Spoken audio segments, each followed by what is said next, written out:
nombre es Arturo Córdoba Durana, soy miembro del Consejo de la Crónica de la Ciudad de Puebla y me desempeño laboralmente como analista del Archivo General Municipal de esta misma ciudad. Hoy, 16 de abril del 2020, es una fecha importantísima para la ciudad de Puebla y todos los poblanos, pues estamos conmemorando el 489 aniversario de la fundación de la ciudad. Y estamos muy cerca de conmemorar el medio milenio de su existencia. Esta fundación es todo un proceso que vamos a abordar y que debemos entender que fue necesario pasar y que ha hecho de esta ciudad una ciudad ejemplar, una ciudad modelo en todos los sentidos, porque así fue planeado, así fue visualizado y así fue realizado. Es un proceso que empieza en esta fecha, 16 de abril, de aquel lejano año de 1531, pero que va a tener su momento culmen o se va a consolidar el 29 de septiembre. El 29 de septiembre del mismo año, debido a que la primera fundación donde la ciudad se había trazado en el otro lado del río de San Francisco, por el lado del Alto, y que algunas investigaciones sostienen ya últimamente que fue más abajo, que fue por las ciénegas de donde está actualmente el CENS, y otros investigadores afirman que fue todavía más al sur, donde está el molino de Huexetitla, y que eso fue que hizo que las lluvias torrenciales de aquel año pues pusieran en peligro esta fundación y se buscara un lugar más alto, más seguro, y la trasladaran a su ubicación actual, donde está el Zócalo, la Catedral y el Palacio Municipal. Se hace esta fundación formal por la Segunda Real Audiencia el 29 de septiembre de 1531. Inclusive durante el siglo XVI, XVII, XVIII y XIX se celebró la fundación, sobre todo en la época novohispana, sacando el pendón real durante el 29 de septiembre. Será hasta el siglo XX, con motivo del cuarto centenario de la fundación de la ciudad, donde se hizo una comisión, se nombró una comisión especial para ello y se organizó una serie de festejos, cuando se retome la celebración del 6 de abril, como lo estamos haciendo hoy también. Esta fundación de la ciudad de Puebla pues, responde a todo un plan de la corona, de un gobierno de tipo jerárquico, donde pues la máxima autoridad es el rey y su alter ego aquí en la Nueva España, una vez conquistada, pues va a ser primero la Real Audiencia y después el virrey. En una tercer nivel de jerarquía pues lo van a hacer los pueblos, van a dividir el territorio novohispano en lo que serían corregimientos y alcaldías, y dentro de estos corregimientos y alcaldías las ciudades, los pueblos, dándoles ya una estructura propia. Puebla se funda respondiendo a un plan de la corona española por varias razones, razones de tipo político, económico, social, religioso, militar, urbanístico inclusive. En este aspecto se buscaba tener un lugar de descanso para los españoles que quedara en la medianía de la distancia entre el puerto de Veracruz y la Ciudad de México, un lugar donde pudieran ellos refaccionarse, recuperarse y antes de llegar a México, y que bueno, también Puebla en ese sentido pues fue exitoso porque se hizo a estar en la mediana del camino,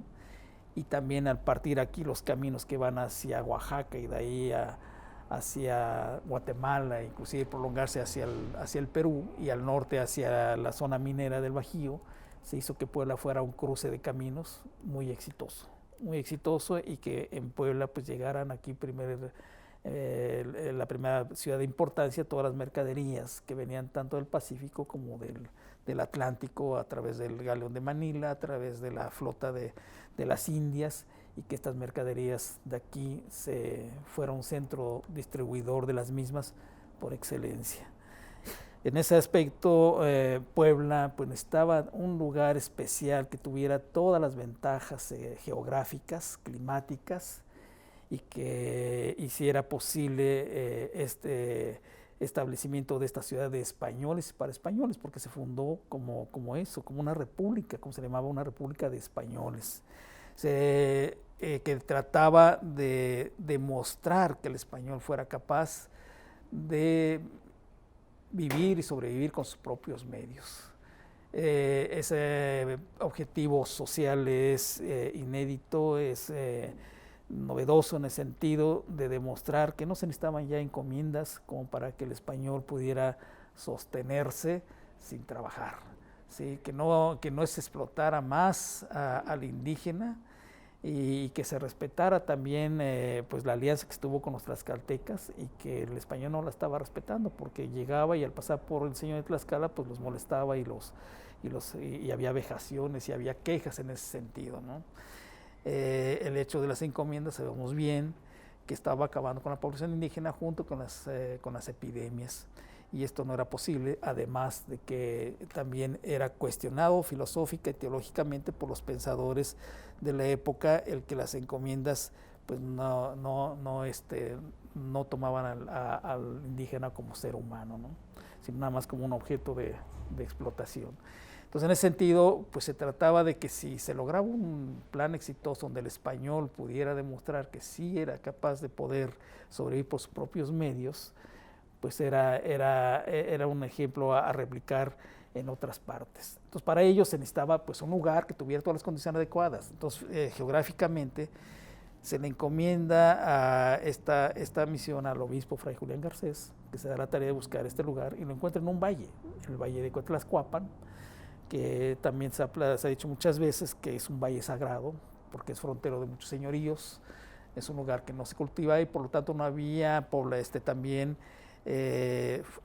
poblaciones indígenas de importancia, como lo disponían ya también la legislación indiana, la ley de Carlos V de población de 1523.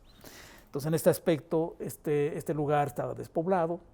tenía tierras fértiles suficientes, un clima muy benigno,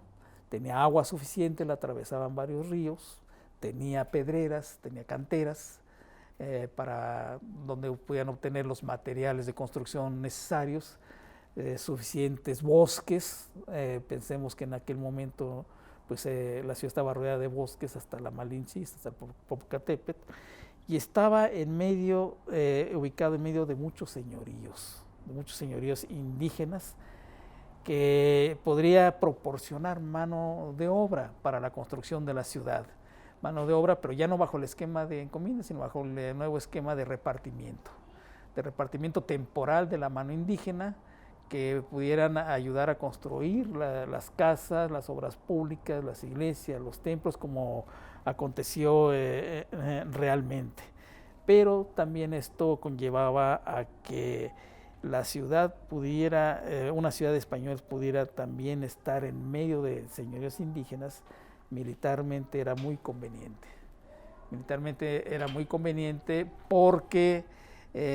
podría en un momento dado servir de contención y en caso de que hubiera una sublevación indígena, y podría servir también de escudo protector o de baluarte a la Ciudad de México si se daba este levantamiento en México, donde estaban la sede de los poderes pues, reales. En ese aspecto, Puebla pues, viene a ser también su ubicación geográfica muy conveniente, y está inclusive representado en su escudo de armas, que se fundara así y que fue una ciudad protegida por los ángeles. Que los ángeles no son otras personas que los propios españoles y sus habitantes, que son los que tenían la obligación de defender la ciudad, y no solo la ciudad, sino el reino. Un sino novohispano que se cumplió a través de los tiempos y que lo podemos comprobar en la historia más reciente, como pues, sucedió en el siglo XIX, cuando el mejor ejército del mundo, el francés, durante la intervención que pretendían hacer de México, no pudieron tomar la ciudad de Puebla, sufrieron aquí una dolorosa derrota, y cuando lo hicieron después de un sitio muy prolongado y muy sangriento, muy doloroso para Puebla, pues cae Puebla y se rinde la Ciudad de México. Entonces ahí se ve que sí cumplió este destino que se le dio. Urbanísticamente, también la ciudad, urbanísticamente, pues se hizo que la ciudad fuera ejemplar en cuanto que fuera también trazada de acuerdo a los tratados de arquitectura, una ciudad en forma de damero, donde las que están perfectamente orientadas de norte a sur, siendo así que la parte cardinal para que los aires del norte barrieran la ciudad y se mantuviera siempre como una ciudad limpia, como una ciudad sana. ¿Sí? Esto lo podemos observar muy bien en los planos que tenemos aquí de 1598, de mediados del siglo XVIII, y un plano más y fotografías aéreas donde vemos que se sigue respetando esa linealidad, por lo menos en lo que es la parte del centro histórico. Hay un cuadro en el ayuntamiento que se le atribuye a Arrieta, un cuadro del siglo XIX, un óleo, donde ahí podemos observar los tres elementos fundamentales que se dieron en la fundación de Puebla. El elemento español, representado en este caso por quien trazó la ciudad, que fue Hernando de Elgueta, que tiene los elementos para trazarla. El elemento religioso, aquí representado por el religioso Fray Toribio Benavente Motolinia, y el elemento indígena, que fueron los tres elementos claves para la fundación de Puebla. ¿Por qué? Porque la fundación de Puebla, aunque fue un plan realizado por la Segunda Real Audiencia, tenía que ser una fundación civil para cumplir con toda la parte legislativa que debería ser así, pero fue apoyada, fue inclusive cristalizada por la intervención de los religiosos, sobre todo los franciscanos, que fueron ellos los que convencieron a los distintos señores de los señoríos cercanos como Cholula, Atlisco, Huejotzingo, a que se dieran parte de estos terrenos, a que aceptara que se fundara la ciudad de Españoles, apoyada por el propio obispo,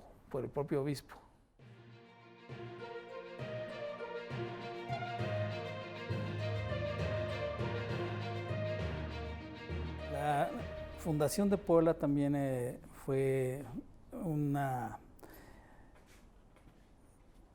solicitada también por el obispo Fray Julián Garcés, el primer obispo de América, el primer obispo después de la diócesis tlaxcalensis, con sede en la ciudad de Puebla, porque él también quería en un momento dado pues que se respetara también a los indígenas de Tlaxcala y no se les molestara. Y dentro de estos planes él solicita la fundación a la corona española, y pues le responde positivamente, y va a tener un papel muy importante la reina Isabel de Portugal. La reina Isabel de Portugal, que va a pues autorizar y se le va a dar esta encomienda a la Segunda Real Audiencia, integrada por el obispo de Puerto Rico, Fray Sebastián de Fuenleal, Ramírez de Fuenleal, el oidor Juan de Salmerón, que fue el que estuvo en todo el proceso de la fundación de Puebla y que realmente a él se le debe atribuir como uno de los fundadores principales, el licenciado Seino, el licenciado Maldonado y Vasco de Quiroga. Esta fundación la reina la va a reforzar, pues titulándola muy tempranamente en 1532, como lo muestra la Real Cédula, como Ciudad de Los Ángeles, y también este título se lo va a dar después como Ciudad de Los Ángeles, va 5 años más tarde, en 6 años más tarde, 1538, lo va a reforzar dándole un escudo de armas que la va a distinguir hasta la fecha, hasta la actualidad. Un escudo de armas que es muy emblemático, donde se representa este plan, donde se ve la ciudad de Los Ángeles sostenida por dos ángeles, fundada en tiempos de Carlos V, como lo muestran las siglas de Carolus Quintus, donde se ve que esta ciudad está asentada en un valle, muy fértil, como se ve en la planta del escudo, donde también se ve la abundancia de agua que tenía esta ciudad, y que bueno, este escudo la va a ennoblecer y se le va a conceder a Gonzalo Díaz de Vargas, que estaba actuando a nombre de la ciudad, y junto con este escudo también viene le da una real cédula donde le está pidiendo a los indígenas de Calpan que ayuden a construir la catedral. Es importante mencionar que dentro de la construcción de la ciudad y su edificación tuvo que ver mucho la mano indígena, como mencionamos hace un rato, y que está representado en el cuadro de Arrieta que también ya lo mencionamos. Esta mano indígena, ellos en un principio trabajaban por semanas, por tandas, venían de todos los señoríos de Tepeaca, de Tlaxcala, de Cholula, de Huejotzingo, a contribuir a la edificación de la ciudad, pero no se quedaban acá. Será a partir de la década de los 40, 1540, cuando se empiece ya en tener su establecimiento permanente, y específicamente en 1550 cuando se autorice. Entonces surgen los barrios indígenas, la ciudad era española, era conocida como República de Españoles, y al establecerse los barrios indígenas, que los primeros fueron hacia el lado oriente, el barrio de San Francisco, donde surgirá después el barrio de Analco, y hacia el lado poniente de la ciudad, el barrio de Santiago y de San Sebastián, y el de San Pablo de los Naturales más hacia el oriente norte de la ciudad, y donde se irán surgiendo con sus parcialidades los distintos barrios que en la actualidad conocemos, y que ellos conservaron su forma prehispánica de organización, pero también tenían sus propias autoridades, tenían también sus alcaldes, sus alguaciles, sus regidores, sus fiscales, sus topiles, sus escribanos, y que ellos constituyeron por separado lo que sería la República de Indios. ¿Sí? Desde luego la República de Indios pues acataba las decisiones del Cabildo de la República de Españoles, pero permitía una sana convivencia y una interdependencia que en todo momento contribuyó al engrandecimiento de lo que fue la Puebla de Los Ángeles. Bueno, esta ciudad va a ser trazada en este valle en forma de damero, como ya lo dijimos, como se ve en el plano de 1698, trazado delineado por Cristóbal del Guadalajara, uno de los canónigos, que era de los más letrados, los más preparados del Cabildo Catedralicio, como lo eran todos sus canónigos, gente muy culta. Él era matemático, y bueno, también va a hacer este plano, y que se va después a poder apreciar como lo podemos mostrar en algunos planos posteriores, inclusive hasta la actualidad podemos ver esta linealidad que la ciudad ha mantenido, y donde no se ha perdido pues esta monumentalidad, y que es lo que hoy llamamos centro histórico, donde se ubican más de 3,000 monumentos, que actualmente pues muchos de ellos están reconocidos como parte del patrimonio de la humanidad.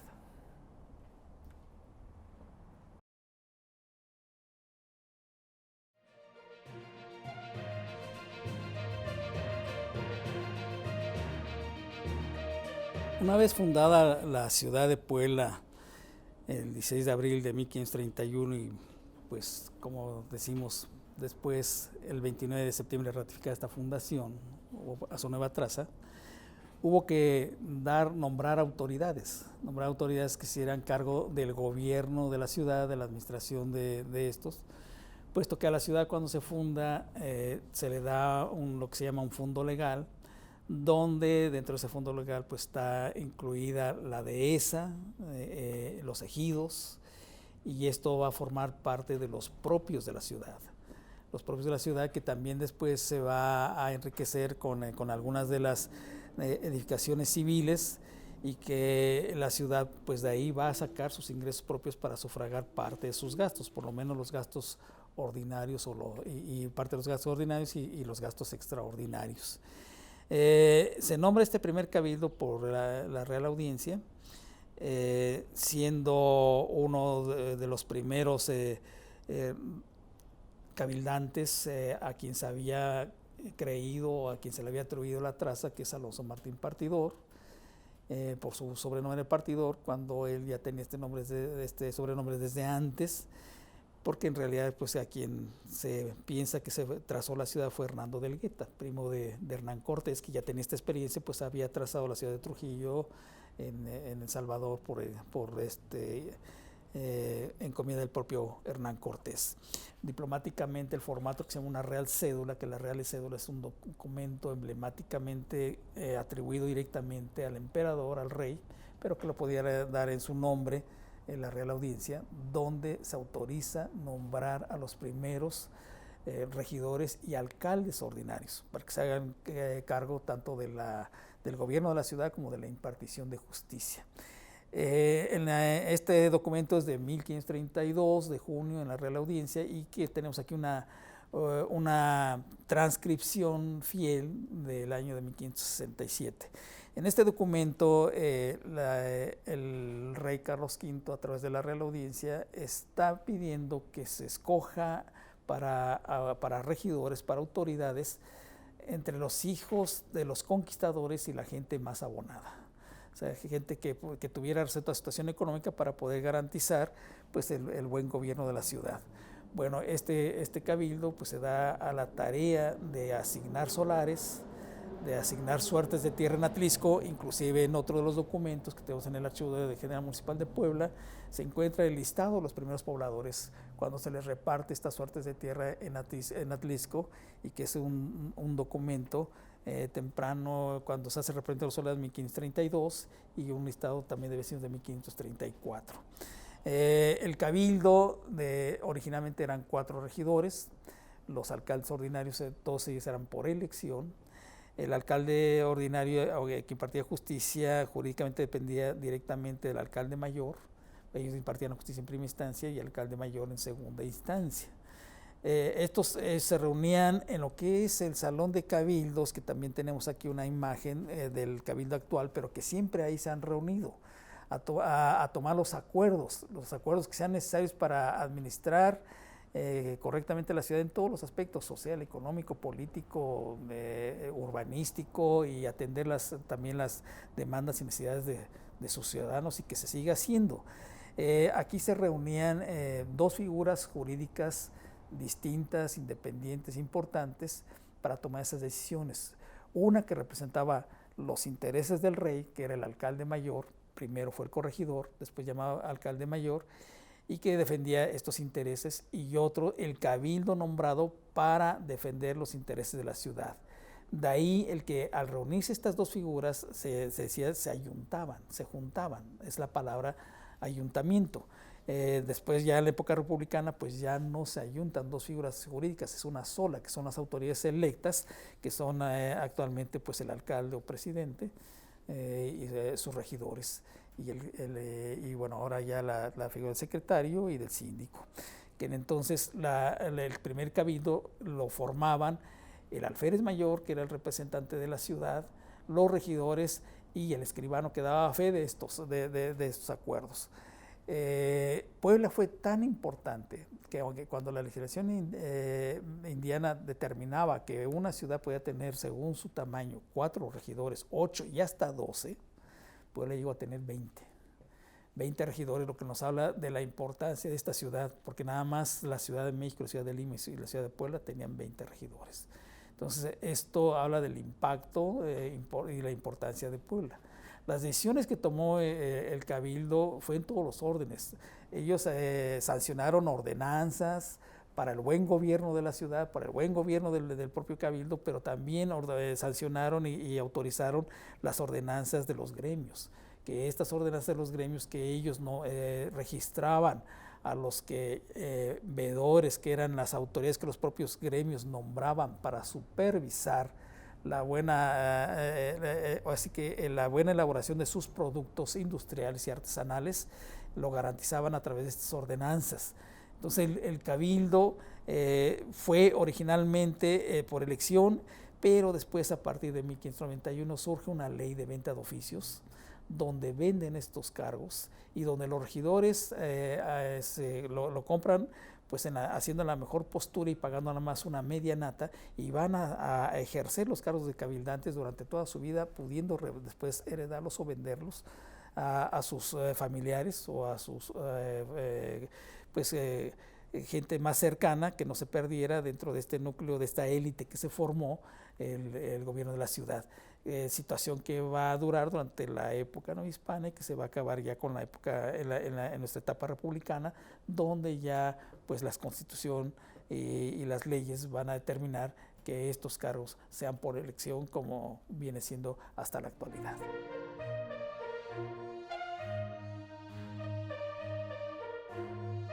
Vamos a hablar ahora sobre lo que se ha dado en llamar Puebla ciudad episcopal, porque también Puebla fue sede de un obispado muy importante y que jugó un papel decisivo y con una extensión territorial enorme durante la época novohispana, y que se fue constriñendo a través del tiempo hasta lo que es hoy actualmente el arzobispado de Puebla. El primer obispo fue Fray Julián Garcés, dominico. Era cuando todavía no había un clero propio, un clero secular. La iglesia, sabemos que está la administración de los sacramentos a cargo de un clero secular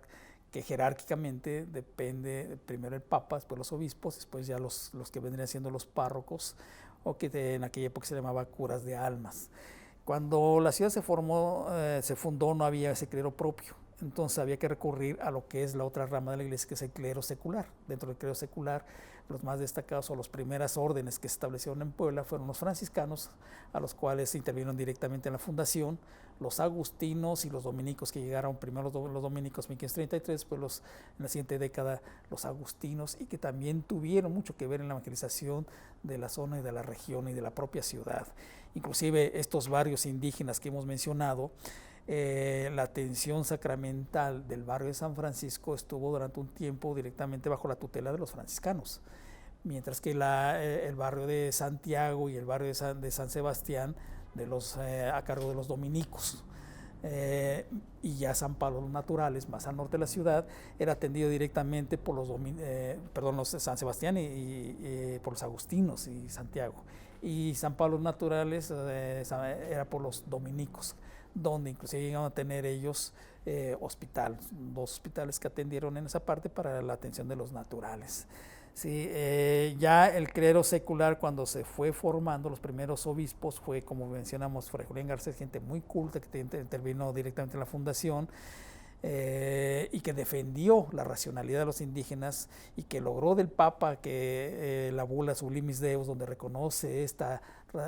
que los indígenas, los naturales, tenían uso de razón y por tanto tenían derecho a tener un trato igual que los españoles y acceso a los sacramentos. Él va a trasladar y pedir el traslado de la sede de Tlaxcala, donde se había fundado la diócesis en 1526 canónicamente, pero va a pedir que se traslade la sede a Puebla muy temprano, 1536-39. Inclusive mientras hacía ese traslado y se funda Puebla, no podía tener catedral, tenía lo que era una iglesia mayor, que esa iglesia mayor, antes que se construyera lo que fue la primera catedral de Puebla y de aquí,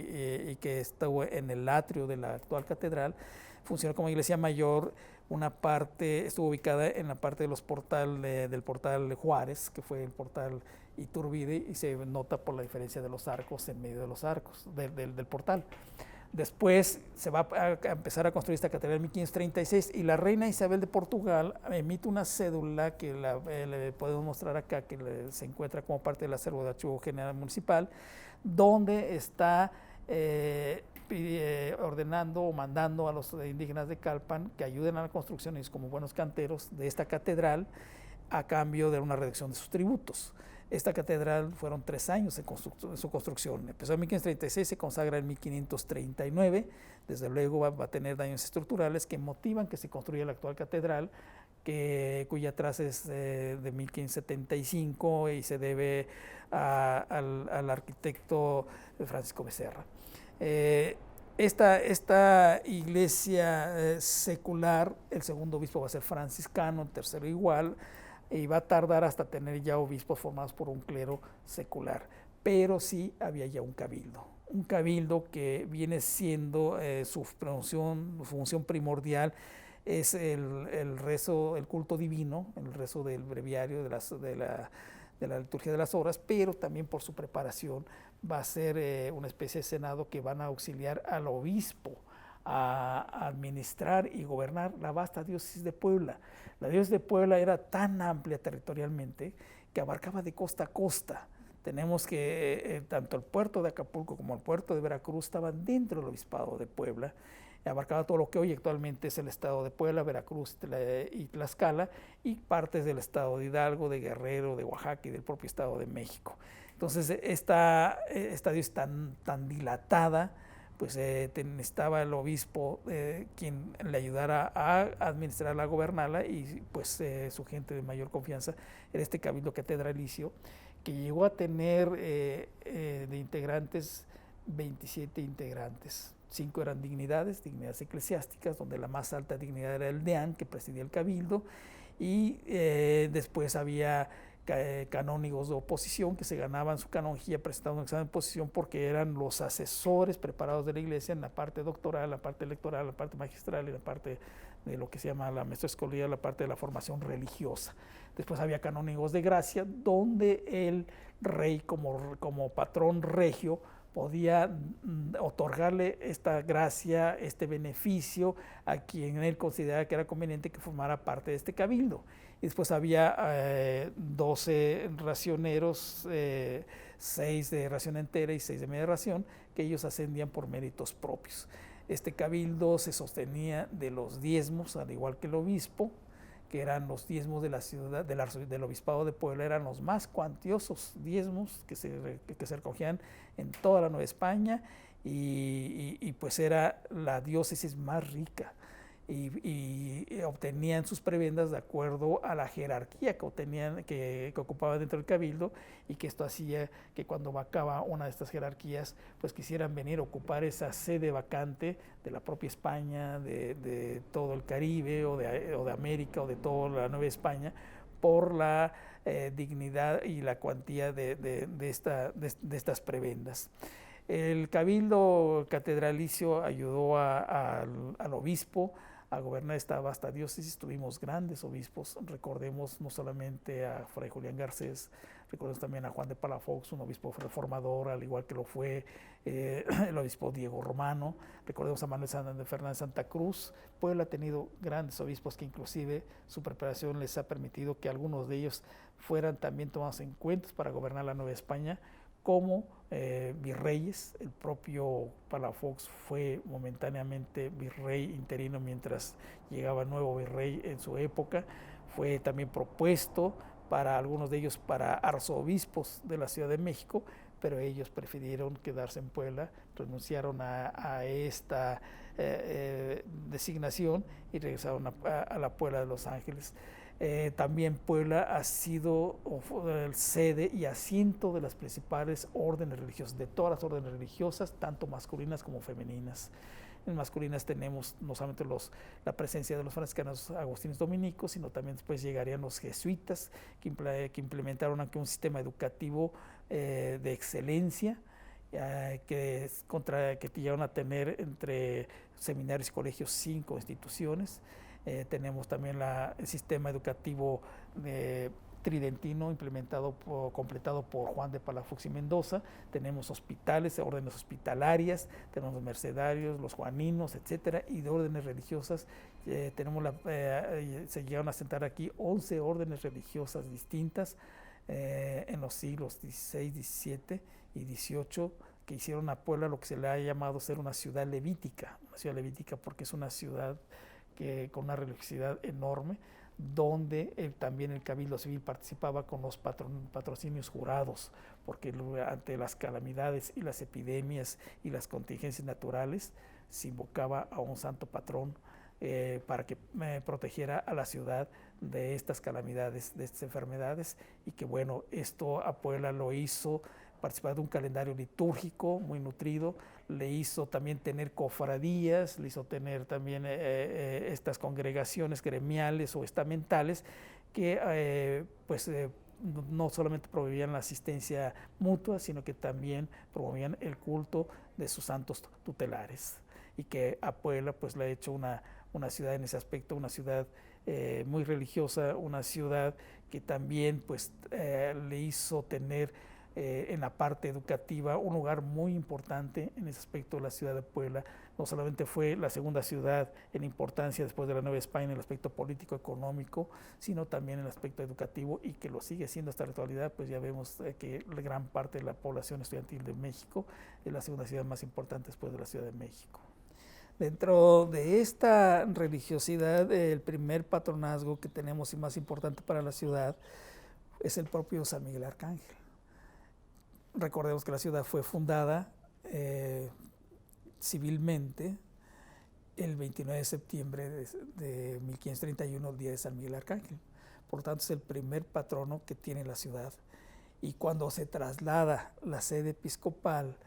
del obispado a la ciudad de Puebla, se le da como patrona a la Purísima Concepción, que es la patrona también de la ciudad. Y bueno, dentro de ellos también vamos a tener el Santísimo Sacramento, que es pues ahí es el patrocinio es propio inclusive de las autoridades civiles, y que el día de Corpus Christi se hacían unas procesiones fastuosísimas donde los propios cabildantes portaban las varas de palio en pues enseñar de veneración y de respeto hacia esta figura del Santísimo Sacramento. Son de las más de 15, 17, 18 patrocinios jurados que tuvo la ciudad de Puebla, y que bueno, pues estaba protegida por todos lados, y que tal vez por eso era una ciudad también que salió adelante de toda enfermedad, de toda calamidad, de toda epidemia, de todo desastre natural, y que se conserva hasta la fecha, ¿no? La historia de la ciudad de Puebla en sus 489 años que lleva de existencia se encuentra documentada prácticamente en su totalidad en los documentos del Archivo General Municipal de Puebla. Ahí se puede, con esta información, sus actas de cabildo, sus expedientes y de todas sus series, se puede perfectamente bien reconstruir el quehacer diario de esta ciudad. Inclusive, debido a la importancia de Puebla y debido a la importancia de este archivo, ha sido reconocido por la UNESCO como parte de la memoria del mundo de América Latina y el Caribe en el 2015 hacia la fecha, y muchos de estos documentos están considerados como patrimonio de la humanidad. Sí, Puebla, ahí podemos constatar que ha superado momentos muy difíciles, momentos muy críticos, momentos donde hubo pandemias también, donde hubo epidemias como el Matlazáhuatl, como la influenza española, donde también hubo eventos causados por el hombre que le hicieron muchísimo daño a la ciudad. La fisonomía actual de la ciudad de Puebla fue muy distinta a la fisonomía que tuvo a principios del siglo XIX y durante la época novohispana. Pues Puebla sufrió el embate de muchísimos sitios. Tan solo en el siglo XIX fueron 9 sitios militares, la intervención francesa también, y todo ello Puebla salió adelante. Entonces, como yo creo que saldremos adelante actualmente ante la tal contingencia, donde en lugar de propagar el virus, hagamos por propagar el conocimiento, y que una vez que pase pues les invitamos a ver con otros ojos a su ciudad, a ver la grandeza de la misma, a ver cómo Puebla, gracias a esos ángeles que somos todos nosotros, se ha conservado y puede seguir siendo un ejemplo para todos. Y dentro de esta invitación les invito también a conocer la memoria histórica de ustedes, la memoria histórica de todos nosotros, que se encuentra resguardada en el Archivo General Municipal de Puebla, para que tengan un contacto directo con todos estos documentos que nos dan fe de esta grandeza y de esta monumentalidad de nuestra Puebla, actualmente 4 veces heroica ciudad de Zaragoza. Agradezco al Instituto Municipal de Arte y Cultura de Puebla la invitación para hablar sobre el origen, la fundación de nuestra ciudad, de la cual estamos conmemorando 489 años y de la que todos debemos sentirnos sumamente orgullosos.